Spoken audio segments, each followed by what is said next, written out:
The $30,000 Bequest by Mark Twain. Chapter 2. Now came great news, stunning news, joyous news, in fact. It came from a neighboring state where the family's only surviving relative lived.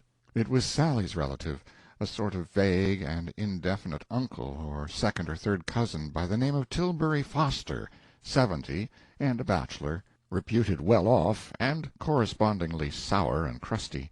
Sally had tried to make up to him once, by letter, in a bygone time, and had not made that mistake again. Tilbury now wrote to Sally, saying he should shortly die, and should leave him $30,000 cash, not for love, but because money had given him most of his troubles and exasperations, and he wished to place it where there was good hope that it would continue its malignant work. The bequest would be found in his will, and would be paid over, provided that Sally should be able to prove to the executors that he had taken no notice of the gift by spoken word or by letter, had made no inquiries concerning the moribund's progress toward the everlasting tropics, and had not attended the funeral. As soon as Aleck had partially recovered from the tremendous emotions created by the letter, she sent to the relative's habitat and subscribed for the local paper. Man and wife entered into a solemn compact now to never mention the great news to any one while the relative lived, lest some ignorant person carry the fact to the death-bed and distort it and make it appear that they were disobediently thankful for the bequest, and just the same as confessing it and publishing it right in the face of the prohibition. For the rest of the day Sally made havoc and confusion with his books, and Aleck could not keep her mind on her affairs, not even take up a flower-pot or book or a stick of wood, without forgetting what she had intended to do with it. For both were dreaming. $30,000! All day long the music of those inspiring words sang through those people's heads. From his marriage-day forth, Aleck's grip had been upon the purse, and Sally had seldom known what it was to be privileged to squander a dime on non-necessities. $30,000! The song went on, a vast sum, an unthinkable sum. All day long Aleck was absorbed in planning how to invest it, Sally in planning how to spend it. There was no romance reading that night. The children took themselves away early, for their parents were silent, distraught, and strangely unentertaining. The good-night kisses might as well have been impressed upon vacancy, for all the response they got. The parents were not aware of the kisses, and the children had been gone an hour before their absence was noticed. 2 pencils had been busy during that hour, note-making in the way of plans. It was Sally who broke the stillness at last. He said, with exultation, "Ah, it'll be grand, Aleck! Out of the first 1,000 we'll have a horse and a buggy for summer, and a cutter and a skin lap-robe for winter." Aleck responded with decision and composure, "Out of the capital? Nothing of the kind. Not if it was $1,000,000." Sally was deeply disappointed. The glow went out of his face. "Oh, Aleck," he said, reproachfully, "we've always worked so hard and been so scrimped, and now that we are rich it does seem—" He did not finish, for he saw her eye soften. His supplication had touched her. She said, with gentle persuasiveness, "We must not spend the capital, dear. It would not be wise. Out of the income from it—" "That will answer, Aleck. How dear and good you are! There will be a noble income, and if we can spend that—" "Not all of it, dear, not all of it. But you can spend a part of it, that is, a reasonable part. But the whole of the capital, every penny of it, must be put right to work and kept at it. You see the reasonableness of that, don't you?" "Why, yes, of course.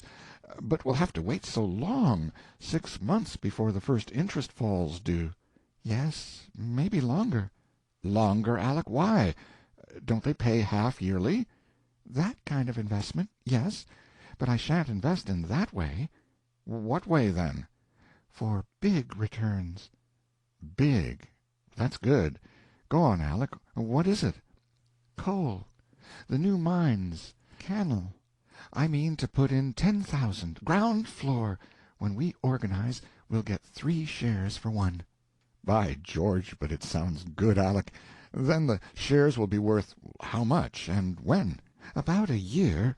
They'll pay 10%, half yearly, and be worth 30,000.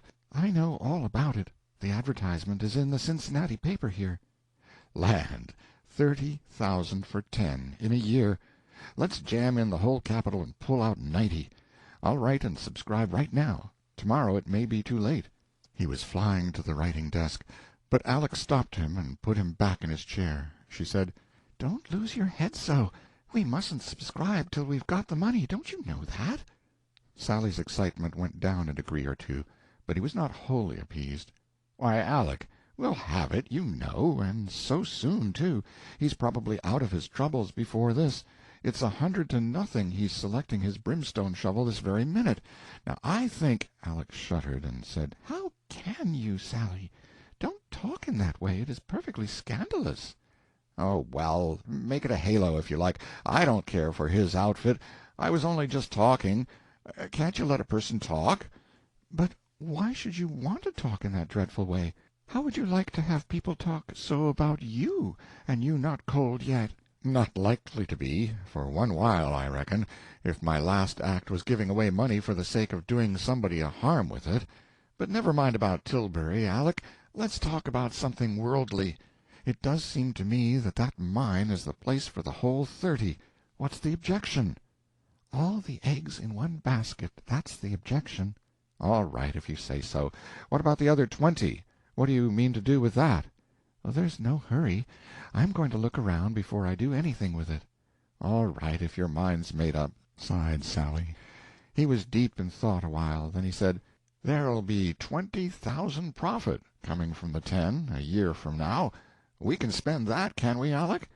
Aleck shook her head. "No, dear," she said. "It won't sell high till we've had the first semi-annual dividend. You can spend part of that." "Shucks, only that? And a whole year to wait? Confound it, "Oh, do be patient. It might even be declared in 3 months. It's quite within the possibilities." "Oh, jolly! Oh, thanks!" And Sally jumped up and kissed his wife in gratitude. "It'll be 3,000, 3 whole thousand. How much of it can we spend, Aleck? Make it liberal. Do, dear, that's a good fellow." Aleck was pleased, so pleased that she yielded to the pressure and conceded a sum which her judgment told her was a foolish extravagance, $1,000.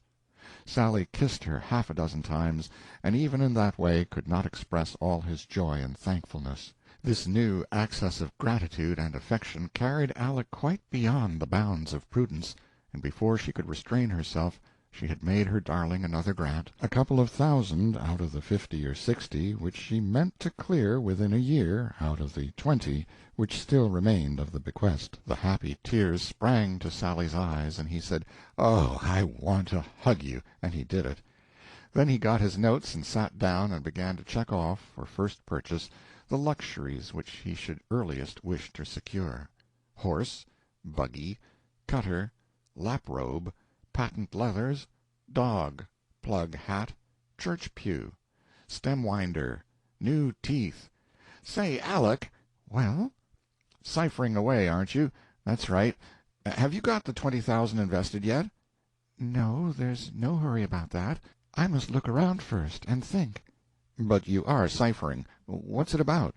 "Why, I have to find work for the 30,000 that comes out of the coal, haven't I?" "Scott, what a head! I never thought of that. How are you getting along? Where have you arrived?" "Not very far. 2 years or 3. I've turned it over twice, once in oil and once in wheat." "Why, Aleck, it's splendid. How does it aggregate?" "I think, well, to be on the safe side, about 180,000 clear, though it will probably be more." "My, isn't it wonderful! By gracious, luck has come our way at last, after all the hard sledding. Aleck!" "Well?"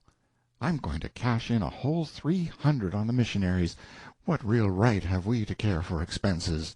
"You couldn't do a nobler thing, dear, and it's just like your generous nature, you unselfish boy." The praise made Sally poignantly happy. but he was fair and just enough to say it was rightfully due to Aleck rather than to himself, since but for her he should never have had the money.